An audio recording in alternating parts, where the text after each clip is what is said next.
감사합니다. 제가 화면 공유를 먼저 하고 시작할게요.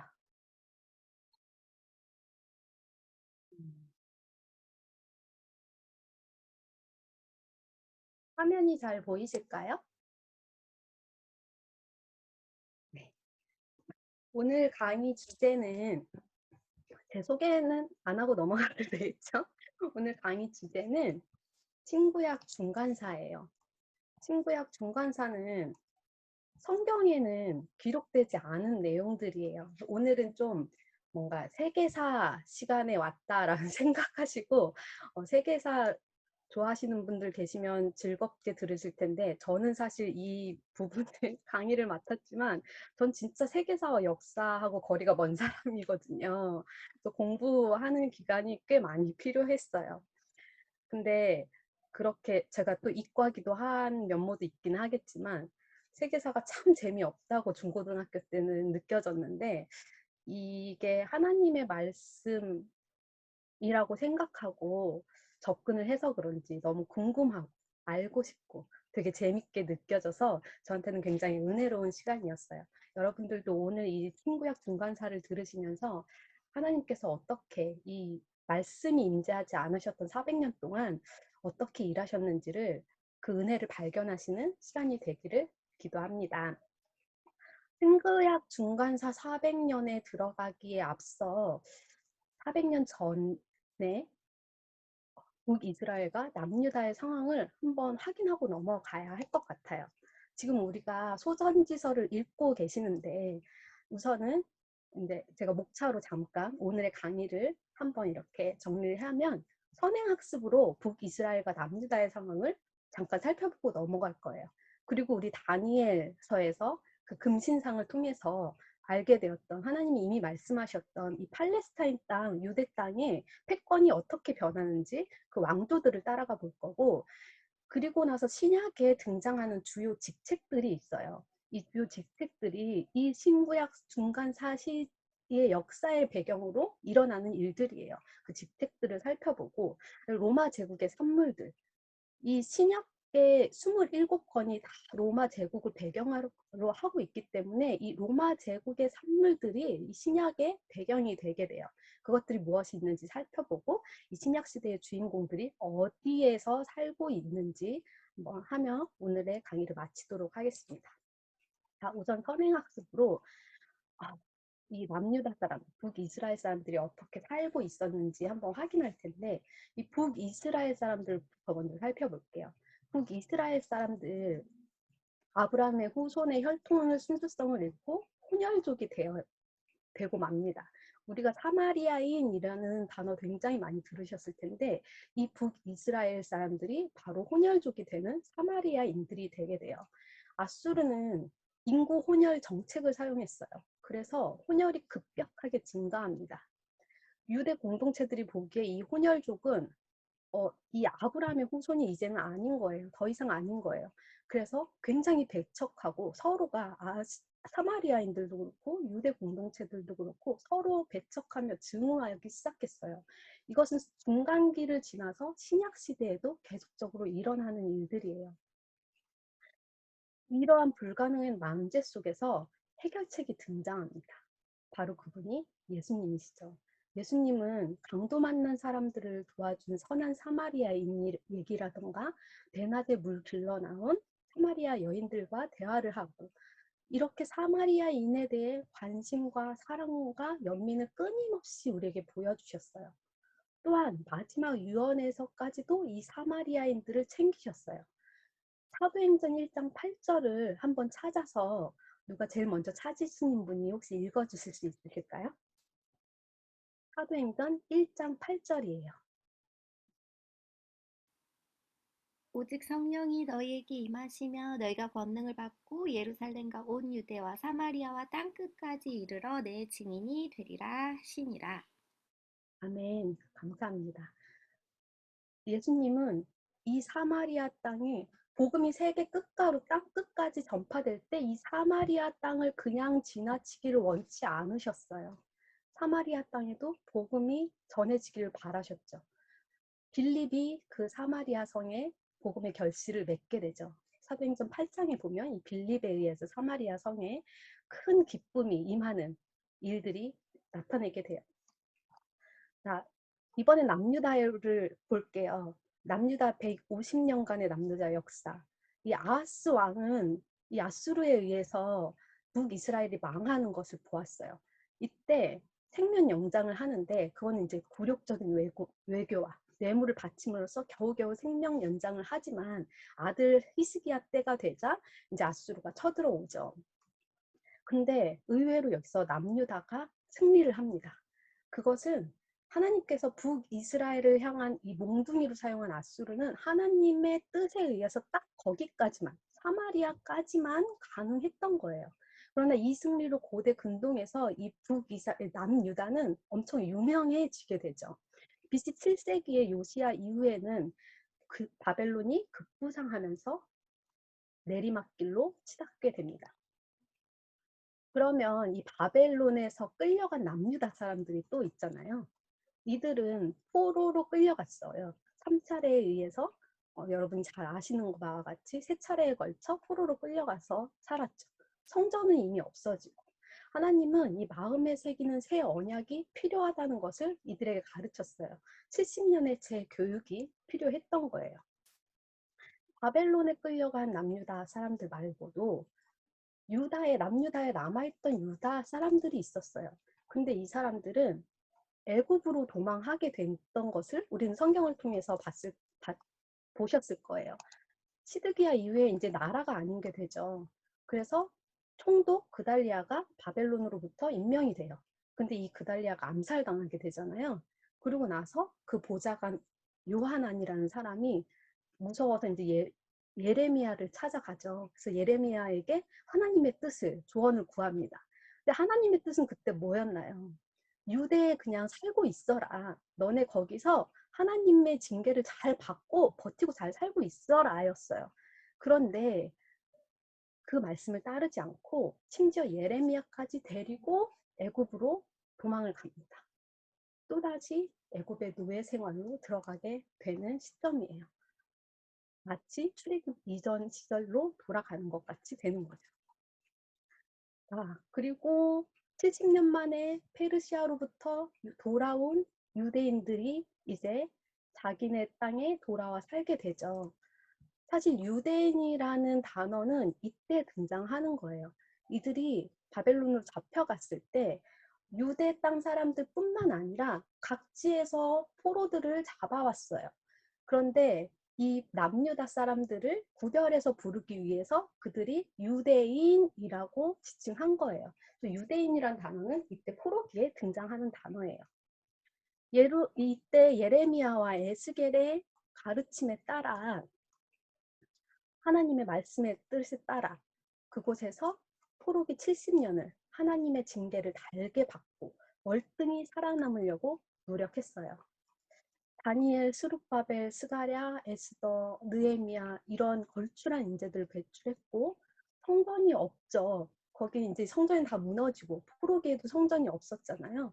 성전이 없던 시절 유대인 공동체로 살아가면서 자기네들끼리 회당을 만들어 예배를 드리기 시작했어요. 이게 회당의 시초가 되는 거죠. 이들은 후세에 이제 헬라 시대가 되면 그때 프톨레미 왕조가 되는데 이따가 이제 다시 말씀드리겠지만 이때 70인역을 만든 율법학자 이들이 바로 이 포로의 후손들이라고 생각하시면 돼요. 그러나 이렇게 컸던 페르시아도 말씀대로 멸망하게 되죠. 이렇게 이제 북이스라엘과 남유다를 한번 살펴봤어요. 선행학습을 여기까지 마칠 건데 지금 우리가 아직 소선지서가 조금 남아있잖아요. 하나님의 말씀이 400년간 멈춰 있다는 걸 우리는 알고 있어요. 말라기 선지자, 마지막 선지자를 통해서 하나님께서는 말씀하셨어요. 말라기 1장 2절에 보면 하나님이 유대인들에게 대화를 시도하십니다. 내가 너희를 사랑하였노라. 그런데 그때 유대인들이 어떻게 대답하냐면요. 그래서 어떻게 우리를 사랑하셨나니까 라고 얘기해요. 이렇게 구약이 끝이 납니다. 먹먹해지는 순간이었어요, 저는. 어떻게 우리를 사랑하셨습니까? 하고 대답해요. 그런데 하나님은 이 400년 동안 준비하십니다. 내가 이렇게 너희를 사랑한다 라는 대답을 해주시기 위해 열심히 일하심을 발견하게 되실 거예요. 그리고 신약의 시대가 열리고 예수님이 예수 그리스도께서 이 땅에 오시죠. 하나님은 이렇게 너희를 사랑한다 라는 대답을 저에게 해주셨어요. 말라기에서 마태복음은 400년이라는 시간이 있는데 단 한 장으로 우리는 넘어갈 거예요. 이 중간의 400년의 역사를 우리가 사실적인 역사적 사실을 우리가 아는가가 굉장히 중요한데 이것은 예수 시대의 사실 속으로 들어가야 하기 때문이에요. 성경에는 기록되어 있지 않으니 우리가 이 사실은 세계사적 역사의 기록, 자료들을 통해서밖에 우리가 찾아볼 수가 없어요. 특히 로마 제국의 산물들은 신약 성경을 이해하는 데 매우 큰 도움을 줍니다. 마태복음에서 계시록까지 27권의 신약이 전부 다 로마가 배경이기 때문이에요. 그러면 이 팔레스타인, 유대인의 땅이 어떤 나라들에 의해서 지배를 계속 당해왔는지 우리는 이 바뀌고 바뀌는 팔레스타인 땅의 패권에 대해서 지금부터 살펴보도록 하겠습니다. 일단은 한 줄 이렇게 쭉 정리만 해보면 우선 바벨론, 바사, 그리고 헬라 시대로 넘어가죠. 헬라의 알렉산더 대왕이 지배하게 돼요. 근데 이 알렉산더가 굉장히 빨리 요절을 하게 되거든요. 그러고 나니 이 알렉산더의 부하 프톨레마이오스 왕조와 수리아를 통치했던 셀레우쿠스 왕조가 각각 이 땅을 찢어서 지배를 하게 돼요. 그러고 나서 이제 유대가 잠깐 독립하는 100년의 시기가 도래합니다. 그 이후 로마가 다시 이 팔레스타인 땅을 지배하게 돼요. 그리고 BC 4년에 예수님께서 오시게 되는 거예요. 자, 그러면 우리가 처음에 바벨론부터 다시 시작해서 한번 쭉 살펴볼 텐데, 바벨론과 여기 바사까지는 우리가 이미 이제 성경을 통해서 많이 보셨기 때문에 짧게 짚고만 넘어갈게요. 아까 말씀드린 대로 유대인의 탄생이 배경이 되는 곳이 이 바벨론 포로 시기예요. 70년 동안 지배를 했는데 또한 거기서 살면서 이들이 가르침에 따라 하나님의 말씀에 따라 회당을 짓고 거기서 예배를 드리기 시작했죠. 다니엘 금신상 우리 너무 잘 알고 있잖아요. 바벨론, 바사, 헬라, 로마 제국 이후의 시대로 쭉 이 패권들이 돌아갈 것을 하나님이 이미 다 예언을 통해서 알려주셨어요. 근데 바벨론 왕 어떻게 했나요? 자기네 이 영향이 자기네 나라가 영원할 것이다라고 다 그냥 금으로 만든 신상을 세우고 그 앞에서 절을 하게 했었죠. 그 다음에 이제 페르시아가 이 땅을 지배하게 돼요. 고레스가 지방화 정책을 폈거든요. 그래서 그때 포로들을 다 자기네 땅으로 보낸 거예요. 바벨론의 같은 경우는 중앙 집권화를 정책을 폈어요. 그런데 고레스는 지방화 정책을 통해서 이 포로들을 다 자기네 땅으로 보내고 대신 그들에게 이제 세금을 걷어들이기 시작했어요. 그러니 엄청 부유한 제국으로 성장하게 됩니다. 이 바사의 왕들을 한번 쭉 살펴보면 고레스, 다리오 1세, 아하수에로, 아닥사스다 1세, 다리오 2세, 아닥사스다 2세, 다리오 3세 이렇게 쭉 나오는데 아마 성경을 읽으시면서 익숙했던 이름들이 있으실 거예요. 초대 고레스 왕이 고레스 칙령으로 이제 포로들을 풀어줬었죠. 근데 이 아들이 후사가 없이 죽었어요. 그 중진 7명 중에 왕을 선출하게 되는데 그 사람이 바로 다리오예요. 다레이오스라는 이름의 다리오인데 이 다리오의 아들 아하수에로, 크세르크세스라고 하죠. 이 아하수에로가 바로 에스더의 남편입니다. 이 당대의 유대 지도자들은 다니엘, 스룹바벨, 예수아, 학계, 스가랴, 에스더, 에스라, 느헤미야, 말라기 이렇게 엄청난 유대 지도자들이 등장하게 돼요. 나라는 없지만 이들은 유대교라는 이름으로 이 종교 공동체를 이루며 유대 집단을 이루며 열심히 하나님의 율법을 지키고 살았어요. 그 중심 인물에 에스라가 있죠. 다윗 가문의 후손을 꿈꾸며 그 정체성을 확보하려고 굉장히 노력했어요.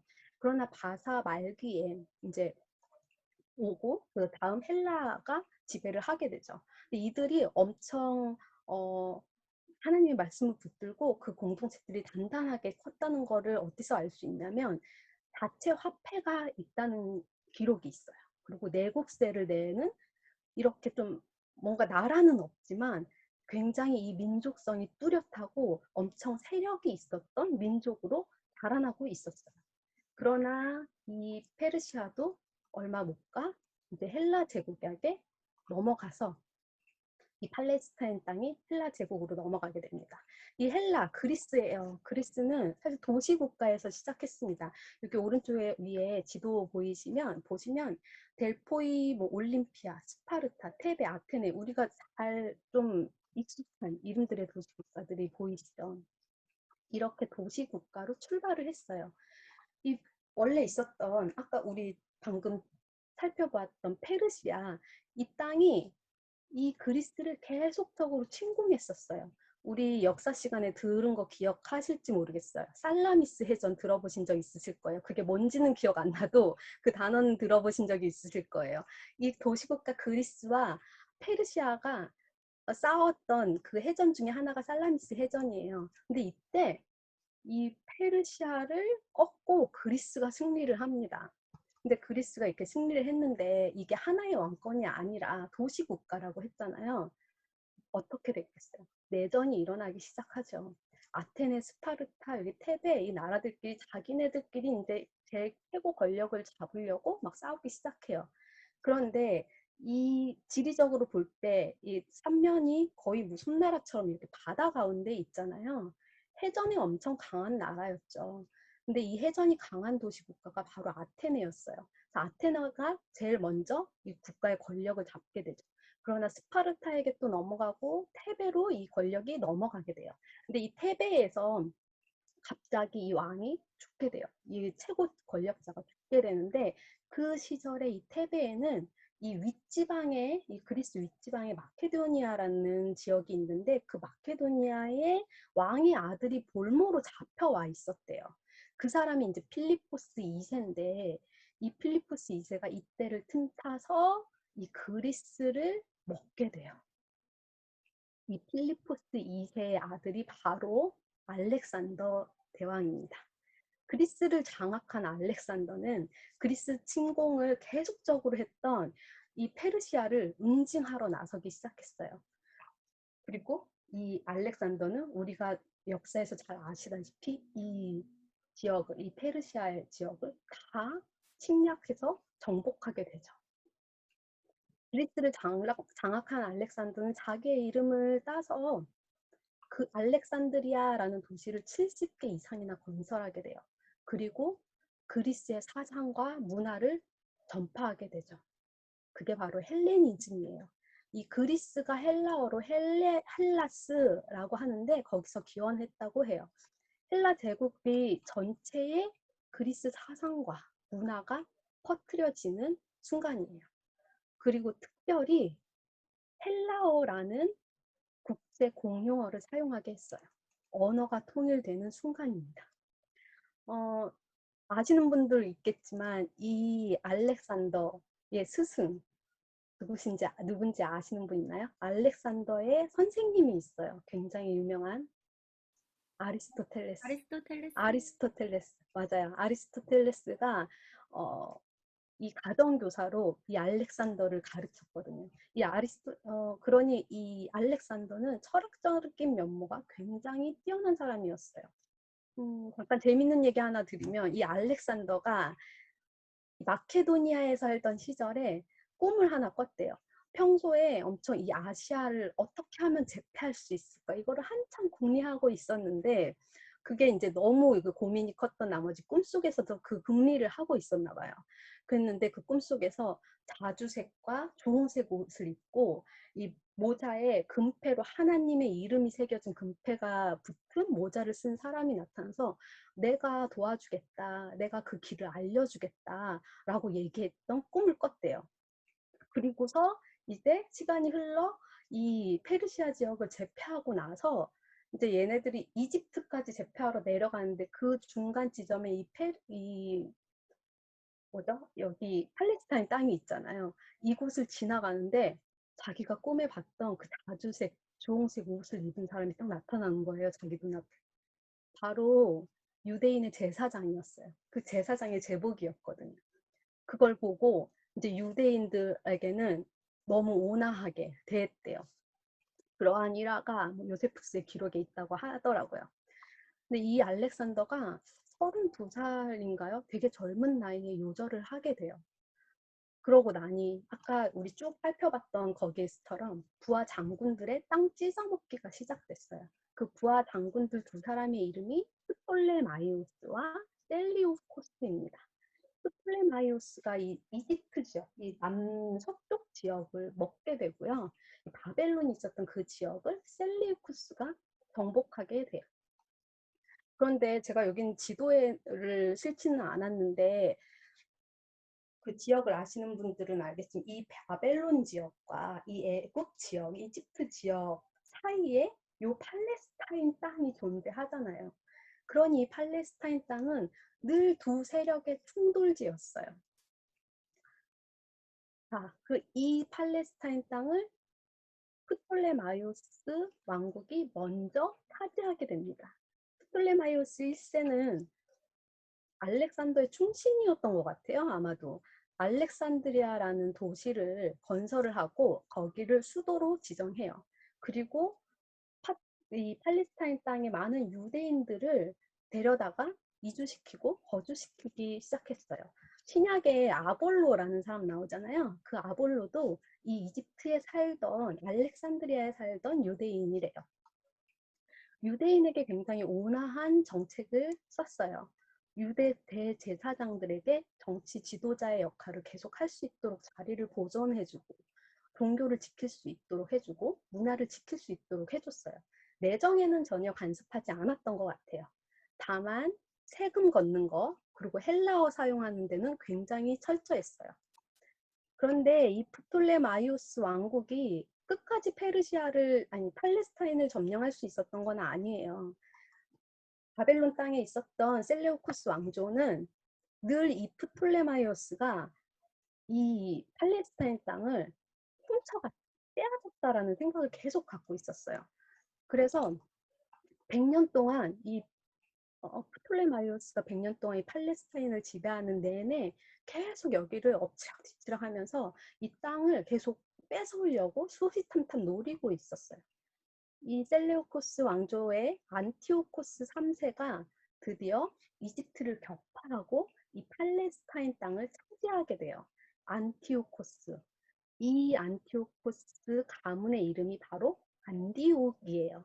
그래서 안디옥 도시를 16개나 건설합니다. 신약 시대에 나오는 그 안디옥 교회, 이 안티오코스 가문의 이름을 딴 도시들 중에 하나에 있었던 그 안디옥에 있었기 때문에 안디옥 교회라고 해요. 이 셀레우쿠스 왕조도 다행히 유대인에게는 온화한 정책을 폈어요. 포로를 석방해주고 세금도 감면해주고 하나님께 제사 드리는 제의까지도 지원해주는 이유가 있었어요. 이 셀레우쿠스와 프톨레마이오스가 계속 이렇게 싸우고 있을 때 이 두 왕조 싸움 사이에서 마지막에 셀레우쿠스를 지원해줬나 봐요. 그래서 이 유대인이 자기 편을 들어주니까 이 유대인들에게는 온화한 정책을 사용했다고 해요. 그런데 안티오코스 3세 다음에 안티오코스 4세 때 태도가 돌변하게 돼요. 에피파네스 왕이 집권을 하면서 유대인을 핍박하게 됩니다. 이유가 있었어요. 이 당시 되니까 로마의 세력들이 오기 시작했거든요. 그래서 로마하고 계속 싸움을 하게 되는데 이 로마하고 싸움할 때 계속 지는 거예요. 로마에 조공을 바칠 수밖에 없는 상황이 됐어요. 그러니 세금이 많이 걷어들여야겠죠. 그래서 세금을 걷어들이려고 하니 신전도 습격하고 헬라어도 더 강력하게 하고 종교의 탄압을 할 수밖에 없었어요. 그래서 이 유대인들을 엄청나게 핍박하고 심지어 유대 양민들을 급습하는 일까지 일어나게 됩니다. 이렇게 상황이 되니 유대인들은 정말 살기가 너무너무 힘들었어요. 핍박과 종교 탄압과. 이들이 어떻게 살아온 민족입니까? 포로 시절에 돌아왔을 때 이들이 붙들었던 거 율법, 다시 성경으로 돌아가자. 하나님을 따르자. 이거를 70년간 본인들이 겪고 돌아왔던 사람들이에요. 그런데 이 종교 탄압이 극심해지자 들고 일어납니다. 그게 바로 마카비 혁명이에요. BC 166년에 마카비 혁명이 일어납니다. 제사장 가문의 마따디아라는 사람이 무장 걸기를 하고 일어나요. 자기 아들 5명과 함께 말이죠. 이 유대인들은 율법을 엄청 중시하며 그렇게 경건한 운동을 하며 살았어요. 하시딤 운동이라고 하는 경건한 자들의 운동을 하며 자기네들의 율법을 목숨처럼 여기면서 그것을 지키려고 노력하면서 살았어요. 물론 세속적인 부류들도 있긴 했지만 많은 사람들이 그렇게 율법을 중시하며 살고 있던 시대예요. 그런데 그렇게 종교적 탄압이 일어나자 무장 걸기를 하고 일어났어요. 이 마따디아는 하스몬 가문의 제사장 가문 출신이에요. 5명의 아들 요한, 시몬, 유다, 엘라살, 요나단과 함께 혁명을 일으키고 결국 전쟁을 통해 승리를 이끌게 돼요. 이때부터 이제 유대 공동체들이 100년간 독립을 하게 됩니다. 약 400년 만에 유대 공동체가 독립을 하는 순간이에요. BC 166년 안티오코스 4세로부터 독립을 하고 나서 그 다음 해에 성전을 보수하고 건축하는 일들을 진행합니다. 이것을 기념하기 위해 기념일을 세운 게 바로 수전절이에요. 저는 이 수전절이 갑자기 구약에는 없던 이 명절이 신약에서 갑자기 뚱 하고 등장하잖아요. 수전절, 신약 읽을 때 예전에 그랬거든요. 수전절 나는 본 적이 없는데 이게 어디서 나타난 거지? 구약에서 봤는데 내가 기억을 못하는 건가? 그랬어요. 워낙 뭐 구약을 제가 막 다 외우진 않으니까 그래서 언젠가 있었나 보다 그랬었는데 이 수전절은 이 신구약 중간기에서 나오는 명절이에요. 마카비 혁명을 통해서 일어난 거를 기억해 주시면 좋겠어요. 이렇게 독립한 유대 공동체에 하스몬 왕조를 이루고 살아가게 돼요. 여기서 굉장히 흥미로운 일이 일어납니다. 여기서 헤롯 가문이 등장하게 돼요. 신약에 엄청난 일들을 한 헤롯 가문이 등장하는 시기예요. 유대인들이 하스몬 왕조를 통해서 독립을 쟁취하고 나서 이 왕조를 세우는데 이 하스몬 왕조가 자기네 팔레스타인 땅뿐만 아니라 이 에돔 지역, 이두메라고 하는 에돔 지역까지 정복하고 나서요. 근데 이 에돔 지역에는 안티파스 1세라는 왕이 이미 있거든요. 근데 이 지역을 정복하고 나서 이 안티파스 1세를 총독으로 에돔에 임명을 합니다. 그런데 이 에돔이 처음에는 유대 밑에서 이렇게 살다가 가만 보니까 저쪽 로마 세력들이 엄청 커지고 있어요. 그래서 그쪽으로 달라붙게 되죠. 그래서 로마 세력에 붙어가지고 그 세력을 도와서 이 팔레스타인을 빼앗는 것을 도와주게 돼요. 근데 로마는 이 헤롯 가문이 이 팔레스타인 땅 먹게 도와줬잖아요. 그러니까 이 헤롯 가문을 이 유대인의 왕으로 임명하게 됩니다. 그러면서 이 유대인들이 로마와 헤롯 가문이라는 이중 지배 구조에 틀에 갇히게 되는 거예요. 여기가 헤롯 가문이 등장시켜지는 지점이게 돼요. 그러나 이 마카비 혁명은 유대교가 엄청나게 부흥하게 되는 시점이 되기도 되고 이를 통해 예수님 시대의 영적인 배경들이 나타나게 되는 굉장히 중요한 사건이기도 해요. 이 하스곤 왕조는 특징이 있는데 성전 그리고 율법 이것들을 엄청난 최고의 가치로 여겨요. 성경으로 돌아가자. 유일무이한 이 성경만이 유일무이한 최고 가치다라고 생각해요. 그리고 아까 말씀드렸다시피 이 하스몬 강조의 마타디아가 처음에 제일 지도자였잖아요. 초기 가장 큰 권력자였어요. 근데 이 사람이 어느 가문 출신이라고 그랬죠? 제사장 가문 출신이잖아요. 왕과 제사장을 겸임하게 돼요. 그리고 이 아들들의 왕조들이 이렇게 쭉 이어지는데 이때 사두개파와 바리새파와 에스네파로 나눠지는 일들이 처음 시작되게 되는 시점이 됩니다. 이 세 지파에 대해서는 그 뒤에 또 다시 한번 자세히 짚고 넘어가도록 할게요. 자, 그런데 이 마카비 혁명을 통해서 유대가 100년 동안 독립을 이루지만 또다시 로마로 들어가게 돼요. BC 8세기경에 이탈리아 반도에 작게 시작한 이 작은 도시 국가가 BC 63년에 세계사에서 가장 큰 제국을 이루게 됩니다. BC 270년경 이탈리아 반도를 통일하기 시작했는데 이 통일을 하면서 자기네 반도들을 통일하면서 잡아온 노예들을 데리고 검투사 놀이를 했어요. 그게 바로 우리가 잘 아는 스파르타쿠스, 검노예요. 근데 이 검노들이 10만 명이 넘었대요. 그 시절에. 이 검노들이 반란을 일으키죠. 이 반란을 일으키자 이 원로회에서 두 사람을 뽑아요. 폼페이우스, 크라수스. 이 두 사람을 임명해서 이 검노들의 반란을 종식시키기를 요구해요. 근데 이 두 사람이 그것들을 잘 해내죠. 그래서 반란이 종식됩니다. 이 폼페이우스와 크라수스의 한 명을 더해서 우리가 많이 들으셨을 거예요. 삼두 정치가 일어나는 일이 여기서 일어납니다. 폼페이우스, 크라수스, 율리우스, 카이사르. 이 세 사람이 삼두 정치의 핵심이 돼요. 우리가 신약에서 잘 아는 가이사가 이 율리우스 카이사르 여기에서 기원되는 거예요. 제일 먼저 이 팔레스타인 땅에 권력을 들이우는 게 폼페이우스예요. 폼페이우스가 제일 먼저 유대를 정복하기 시작했어요. 그런데 이 폼페이우스뿐만 아니라 가이사르도 이 땅이 탐이 났었나 봐요. 폼페이우스와 가이사르는 패권 다툼이 계속적으로 일어나요. 폼페이우스는 처음에 여러 지역으로 출정을 가게 되거든요. 그리고 합병을 하게 돼요. 그리고 이제 다메섹까지 점령하고 유대까지 점령하게 되는데 이 에돔 총독의 안티파스 1세 아까 말씀드렸죠. 이 사람이 이때 이 폼페이우스를 도와서 예루살렘 정복을 할 수 있게 도와주는 거예요. 그러면서 헤롯 가문이 유대인의 왕이 되는 거예요. 폼페이우스와 카이사르의 패권 다툼으로 인해서 결국 그 다툼 가운데 폼페이우스가 살해당해요. 이집트에서 살해당하고 카이사르가 이 이집트를 집권하게 돼요. 당연히 그래서 이 팔레스타인 땅도 카이사르에게 넘어가게 되죠. 이때 이집트로 넘어왔을 때 이 카이사르가 클레오파트라를 만나게 되는 거예요.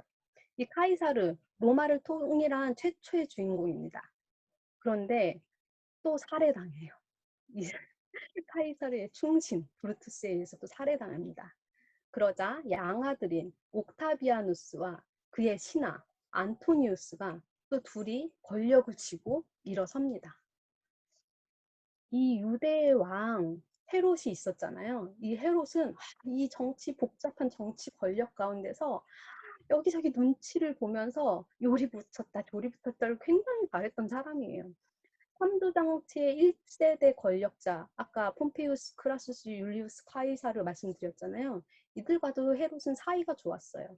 2대 초기 권력자인 안토니우스하고도 굉장히 잘 지냈어요. 그런데 안토니우스하고 이 옥타비아누스가 계속 대립할 때 가만 보니 안토니우스보다는 옥타비아누스에 붙는 게 또 낫다고 생각이 됐는지 옥타비아누스에게 붙습니다. 근데 굉장히 탁월한 선택이었어요. 안토니우스와 옥타비아누스가 싸운 우리가 들어본 악티움 해전에서 옥타비아누스가 승리하게 됩니다. 그러면서 이 옥타비아누스가 로마 최초의 황제 아우구스투스라는 이 단어를 받게 되죠. 이 호칭을 받게 돼요. 물론 카이사르가 황제이긴 했지만 그냥 왕이었고 이 황제의 호칭이었던 아우구스투스라는 이 명명을 최초로 받은 사람이 바로 옥타비아누스라고 해요. 그러나 신약 시대에 통상적으로 가이사라고 하면 이 로마 황제, 그냥 로마 황제를 뜻하는 말이라고 생각하시면 돼요. 로마의 유대인을 대하는 태도는 어땠냐면 유대의 독특성을 존중해 줬어요. 왜냐하면 이들이 가만 들어보니 유대인들이 폭동을 일으킨 전적들이 너무 많았거든요. 아, 얘네들 잘못 건드리면 엄청 위험한 애들이구나. 그래서 그냥 유대의 독특성을 존중해 줬어요. 예루살렘 성전 그대로 뒀어요.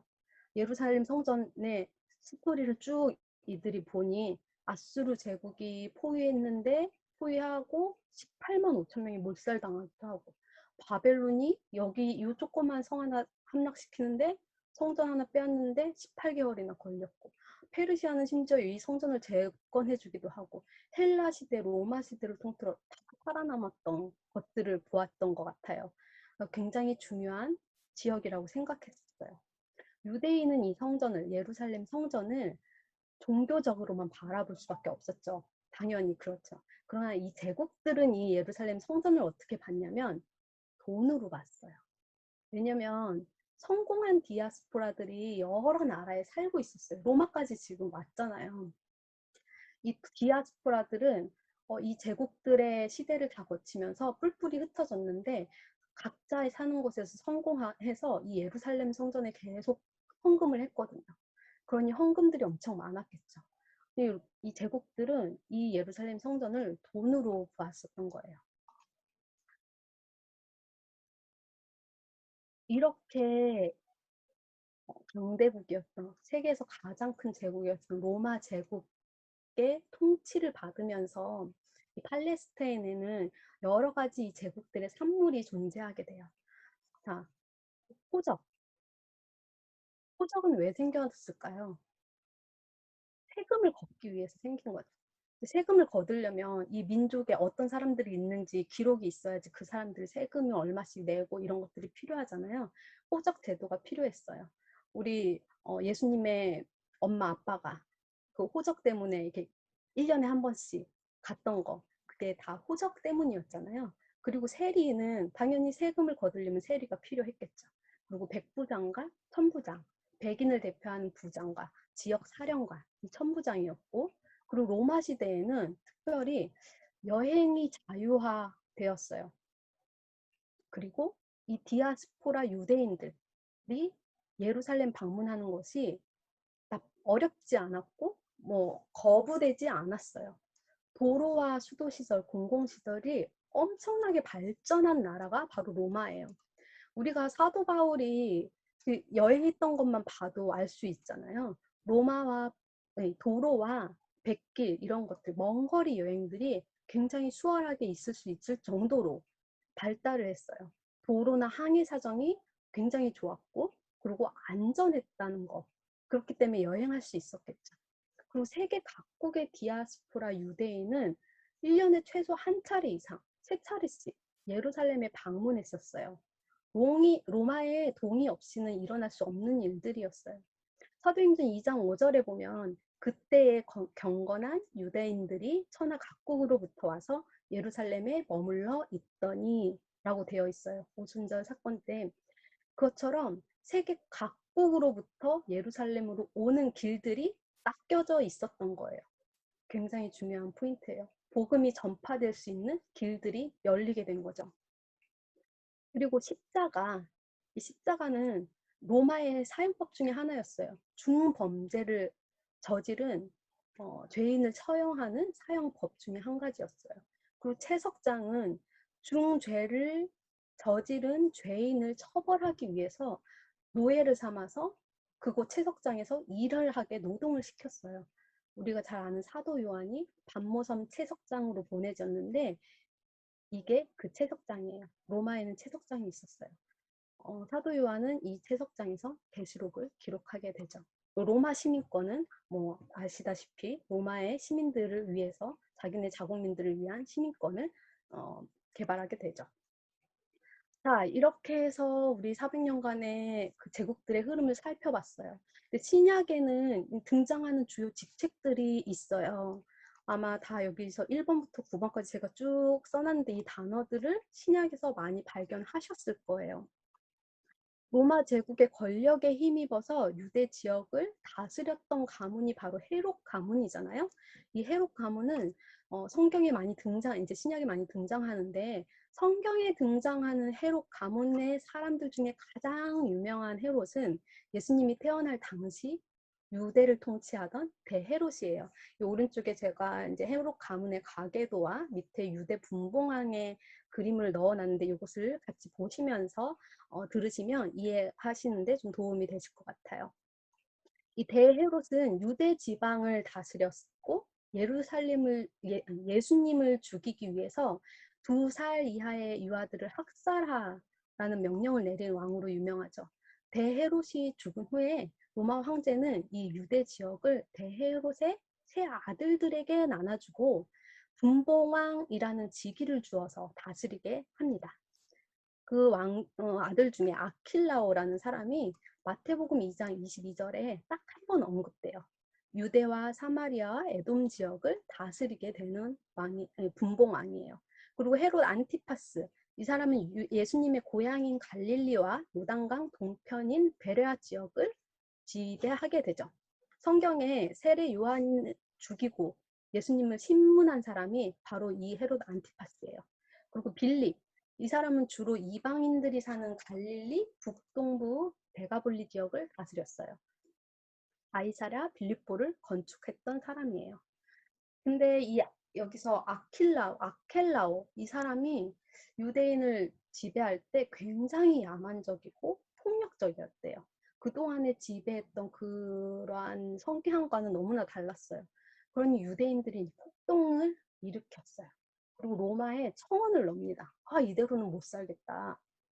로마에서 이제 아켈라오를 쫓아내요. 그리고 로마 본토 지방의 사람을 보내죠. 그 사람이 바로 총독입니다. 로마 본토의 사람을 그 지역으로 보내서 통치하게 되는 그 자리가 총독인 거예요. 성경에는 예수님 시대에 총독이었던 사람들이 나오는데 그 사람들이 본디오 빌라도, 그리고 사도 바울 시대는 벨릭스, 베스도, 이런 사람들이 총독의 이름들이에요. 하지만 로마 정부는 죄인에게 사형 선고를 내리는 문제들, 정치범들, 사형 선고가 필요한 그런 중범죄들만 자기네들이 이렇게 관여를 하지, 생활에서 일어나는 일들에 관한 거나 종교법이나 전통과 관련된 그런 문제에 대해서는 관여하지 않았어요. 유대인들에게 71명의 유대인 지도자들을 세워서 자기네들끼리 다스리도록 했어요. 그게 바로 사내들인 공의회입니다. 사내들인 공의회는 대제사장이나 서기관, 바리새인 이런 사람들이 있었어요. 성경에서 보면 예수님을 십자가에 못 박여 달라고 로마 총독한테 넘겨준 사람들 있잖아요. 그 사람들이 바로 사내들인 공의회 사람들이에요. 예수님 당시에 유대인들은 정치적으로 로마 제국과 로마 황제 권력 아래 놓여 있었지만 실제적으로는 사실 유대인들을 통치했던 최고 권력자는 바로 대제사장들이었어요. 유대인들 어떤 사람인가요? 혈통적으로 하나인 민족 공동체였어요. 그리고 신앙으로 뭉친 신앙 공동체였기 때문에 이들에게는 최고 권력자가 바로 대제사장일 수밖에 없었던 거죠. 근데 원래 대제사장들은 어떠한 역할이죠? 하나님과 백성들 사이에 화목을 도모하는 역할을 담당하는 사람들이에요. 그런데 예수님 당시의 대제사장과 제사장들은 하나님이 주신 이 임무를 망각하고 정치 권력에 붙어서 백성들을 착취하고 자신들의 배를 불리는 세력으로 변질되게 됩니다. 이러한 제사장들과 더불어 유대인의 영적 지도자로 활동했던 사람들이 있었어요. 그 사람들이 서기관, 율법사, 랍비 같은 사람들이에요. 포로 귀환 시대 이후의 유대인들은 하나님의 말씀을 가장 중요시 여겼어요. 그럴 수밖에 없겠죠. 말씀을 알고 나고 자기가 이렇게 벌 받고 나서 에스라를 통해서 말씀을 이제 교육 받았잖아요. 그러고 나면 우리 뭐 하고 싶어요? 말씀 배우고 성령 충만할 때 뭐 하고 싶나요? 말씀대로 살고 싶잖아요. 이 말씀 붙들고 살고 싶잖아요. 이 민족들은 이제 말씀을 잘 가르칠 교사들을 양성해요. 그게 바로 서기관이에요. 서기관들은 율법을 구체적으로 규칙을 연구하고 기록했던 사람들이에요. 근데 이렇게 규칙을 연구하고 기록하고 율법에 대해 철저히 연구했다면, 그런 사람들이 이제 서기관이었다면 그 규칙을 철저히 지키고 살고자 했던 사람들이 있어요.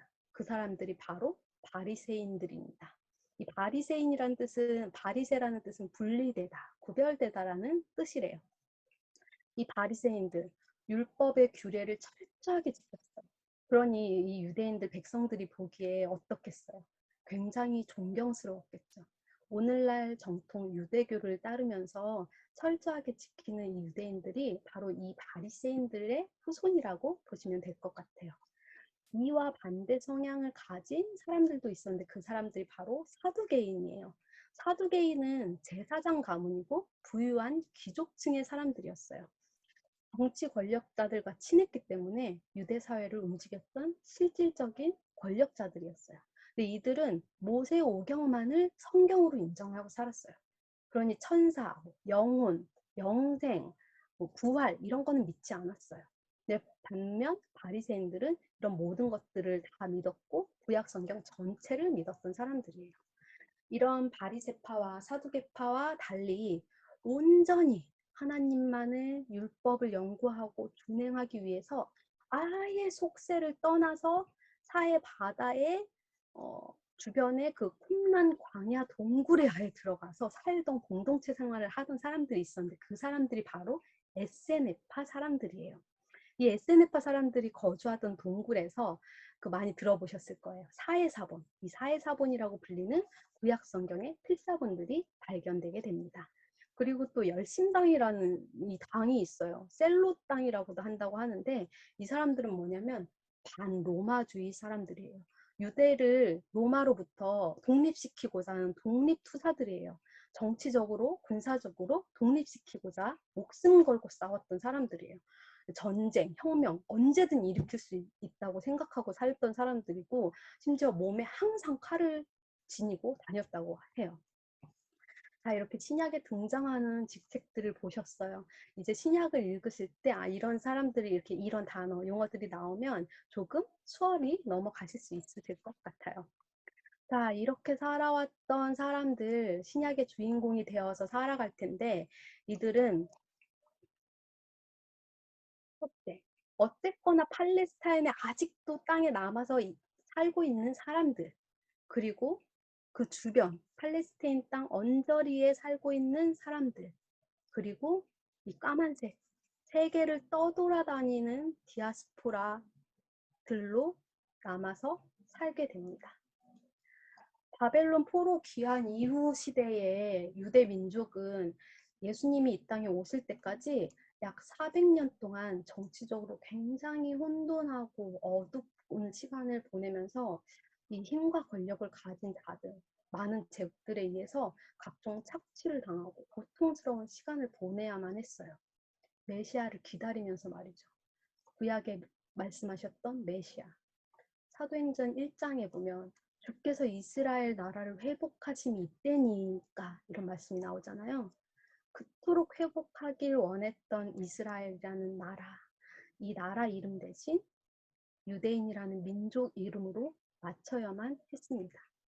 지금도 예수님께서 오셔서 율법과 선지자를 완성하셨음에도 불구하고 아직도 율법에 매여 사는 유대인들이 있어요. 그러나 하나님은 어떠십니까? 하나님은 그리스도를 통한 하나님의 선택한 민족은 유대인뿐만이 아니었어요.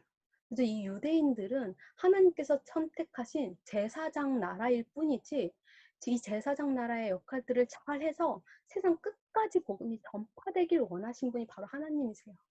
하나님은 그리스도인, 하나님의 아들 예수 그리스도께서 나를 위해 십자가에서 죽으시고 부활하시고 다시 오실 주님이심을 믿는 그 그리스도인, 믿음의 사람들, 이 사람들이 되기를 간절히 원하셨어요. 이제 여기까지 들으신 여러분들은 신약으로 넘어갈 준비가 어느 정도 되셨을 거라고 믿어요. 신약으로 넘어가면 오늘 이 이야기들 속에서 나왔던 일들이 조금씩 생각나실 거예요. 신약을 읽으시면서 많이 도움이 되셨으면 좋겠고, 이제 준비가 되었으니, 우리 이제 소전시서 조금 남았거든요. 잘 이제 마무리 하시고, 신약으로 멋있게, 다 함께, 힘차게 넘어가셨으면 좋겠습니다. 감사합니다.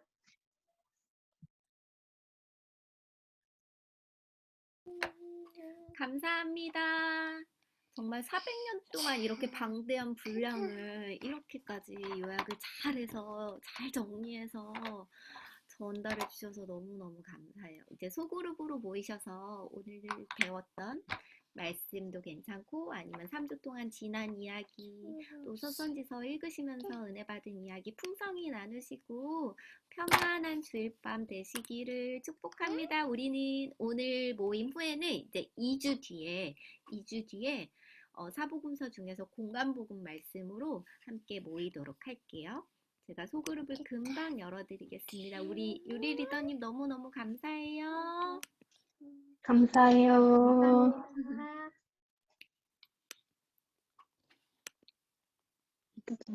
감사합니다. 감사합니다. 하고 감사합니다. 감사합니다. 준비하시라 고생 지루한 많으셨어요. 들으시느라 고생 많으셨습니다. 너무 재밌었어요. 제가 유임 리더님을 유미 리더님이라고 적었는데 아까 이따가 헷갈리지 마시고 들어가 주세요. 죄송합니다. 엄마 무슨 색 됐어? 파란색이랑 초록색 섞었다네. 파란색이랑 초록색 섞은 애도 있고. 엄마 금방 해줄게 아가. 응? 엄마 초록색이다. 파란색 섞었는데 무슨 색 됐어? 무슨 색 됐지?